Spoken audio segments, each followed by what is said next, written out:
میں ایک بدنصیب ماں ہوں۔ میں نہیں چاہتی کہ جیسے میری زندگی کانٹوں پہ گزری ہے ایسے ہی میری بیٹی کی بھی گزرے۔ میری بیٹی تباہ ہو جائے گی، میں کیا کروں؟ کچھ بتاؤ تو پتہ چلے کہ کیا ہوا ہے۔ اس نے روتے ہوئے کہا، بڑے ارمانوں سے والدین نے میری شادی کی، لیکن میرا شوہر نشئی نکلا۔ میں نے مشرقی عورت ہوتے ہوئے اسے اپنا ہی مقدر سمجھا اور نصیب سمجھ کر قبول کیا اور اس کی خدمت کرتے ہوئے زندگی گزار دی۔ کسی دوسری طرف منہ نہیں اٹھایا۔ مجھے اللہ کریم نے ایک بیٹی سے نوازا تھا۔ اب میری تمام تر توجہات اور سوچوں کا محور اور مرکز میری بیٹی تھی۔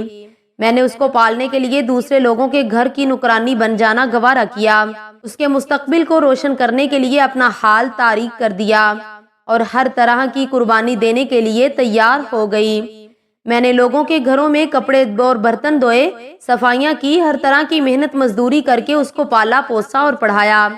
جب یہ بچی جوان ہوئی تو میں اللہ کے حضور دعا کرتی، یا اللہ، میں نے تو تیری رضا کے مطابق صبر شکر کر کے ایک نشئی کے ساتھ زندگی گزار دی۔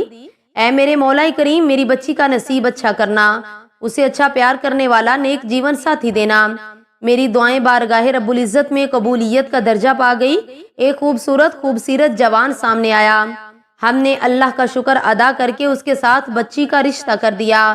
لڑکا بہت خوبصورت ہے، نیک ہے، 5 وقت کا نمازی ہے، میری بیٹی کا بہت خیال رکھتا ہے۔ ان کا اتنا بڑا اور خوبصورت گھر ہے کہ میری بیٹی نے کبھی خواب میں بھی نہ دیکھا ہوگا۔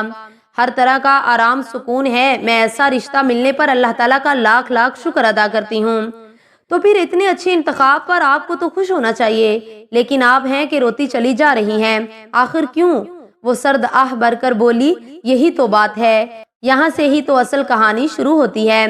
میری بیٹی نے ایک ہی رٹ لگا رکھی ہے کہ میں نے وہاں نہیں رہنا، میں نے اپنی ماں کے گھر جانا ہے۔ وہ نہیں رہنا چاہتی، میرے پاس آ جاتی ہے۔ ابھی چند دن پہلے بھی آئی ہوئی تھی، مجھے کہتی تھی کہ میں نے کبھی بھی اس گھر میں نہیں جانا، بلکہ ہمیشہ یہی رہوں گی۔ میں نے صاف صاف کہہ دیا، میں تمہاری ماں ضرور ہوں، لیکن اس مسئلہ میں تمہاری حمایت ہرگز نہ کروں گی۔ تمہارا اب وہی اصل گھر ہے، وہاں جاؤ، وہیں رہو۔ مجھ سے ملنے کے لیے ایک آدھ دن کے لیے آ سکتی ہو، لیکن اصل گھر تمہارا وہی ہے۔ اب تمہارا جنازہ ہی وہیں سے نکلے گا۔ لیکن وہ وہاں 1 منٹ کے لیے رکنے کو تیار نہیں۔ آج اس کے سسرال سے فون آیا ہے کہ اس نے 3 دن سے کھانا پینا چھوڑ رکھا ہے، بس ایک ہی رٹ لگائے ہوئے ہے کہ میں نے اپنی امی کے گھر جانا ہے، یہاں نہیں رہنا۔ جب اس بہن سے پوچھا گیا کہ وہ ایسا کیوں کر رہی ہے، کہیں اس کا رابطہ کسی اور شخص سے تو نہیں کہ وہاں اس کی شادی ہو جائے، تو وہ کہنے لگی، نہیں، ایسا ہرگز نہیں، اس کا کہیں اور طرف دھیان نہیں، تو وہ پھر کیوں ایسا کر رہی ہے؟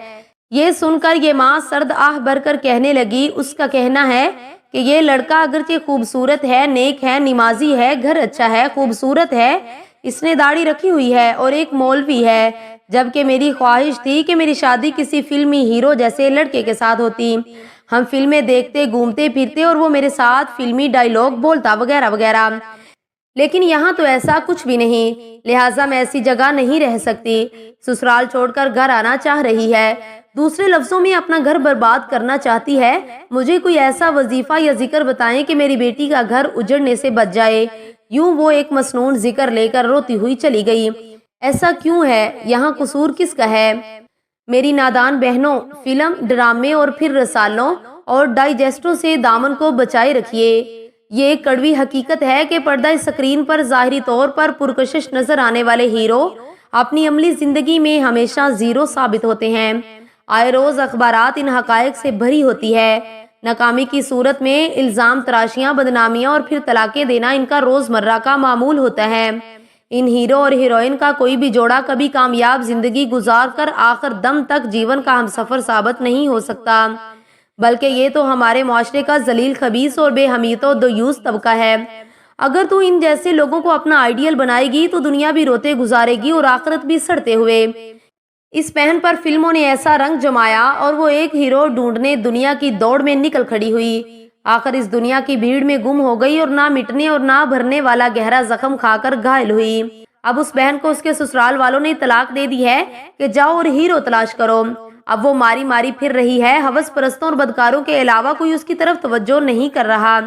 زندگی کا دھارا بہتا جا رہا ہے، عمر گزرتی جا رہی ہے، ماں بستر سے لگ چکی ہے، شاید اسی کشمکش میں دونوں کی زندگی کی شام ہو جائے۔